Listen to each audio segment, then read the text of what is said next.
원포인트 민법. 동시이행 항변권 11. 동시이행 항변권의 효과. 1. 청구권을 저지하기 위해 꼭 동시이행 항변권을 행사해야 한다. 이행 거절을 하기 위해서는 동시이행 항변권을 실제로 행사해야 합니다. 이것을 청구 저지효라고 합니다. 이것이 동시이행 항변권의 본질적 효력입니다. 그러나 일시적으로만 상대방의 청구를 저지하기 때문에 영기적 항변권입니다. 2. 법원 재판 시. 법원 재판에서는 동시이행 항변권을 사용하지 않으면 인정하지 않습니다.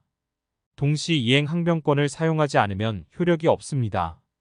동시이행 항변권의 원용이 없으면, 즉 사용하지 않으면 법원은 그 인정 여부를 심리를 하지 않습니다. 그래서 채무자가 항변권을 행사하지 않으면 법원은 원고 전부 승소 판결을 내립니다.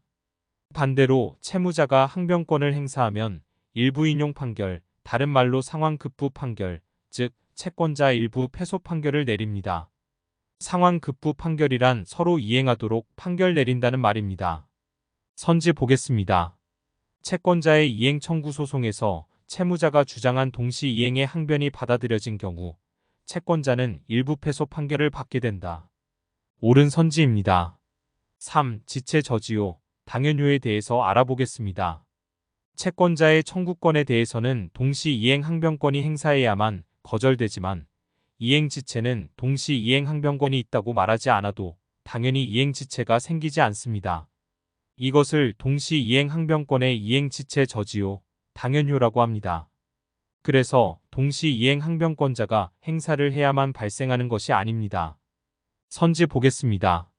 쌍무계약에서 쌍방의 채무가 동시이행 관계에 있는 경우 일방의 채무의 이행기가 도래하더라도 상대방 채무의 이행 제공이 있을 때까지는 그 채무를 이행하지 않아도 이행지체의 책임을 지지 않는 것이며, 이와 같은 효과는 이행지체의 책임이 없다고 주장하는 자가 동시이행의 항변권을 행사하여야만 발생하는 것이다. X 틀렸습니다. 이행지체는 동시이행 항변권을 주장하지 않아도 됩니다.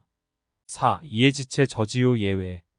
그러나 이것도 원인 채권과 어음 수표 반환은 대가 관계가 인정되지 않아 동시이행 관계지만 예외적으로 이행 지체효는 없다는 것을 알고 있어야 합니다. 선지 보겠습니다.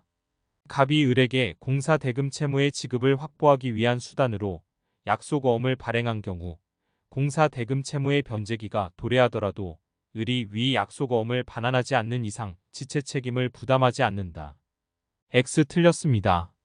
예외적으로 어음 수표 반환은 이행지체 책임을 집니다.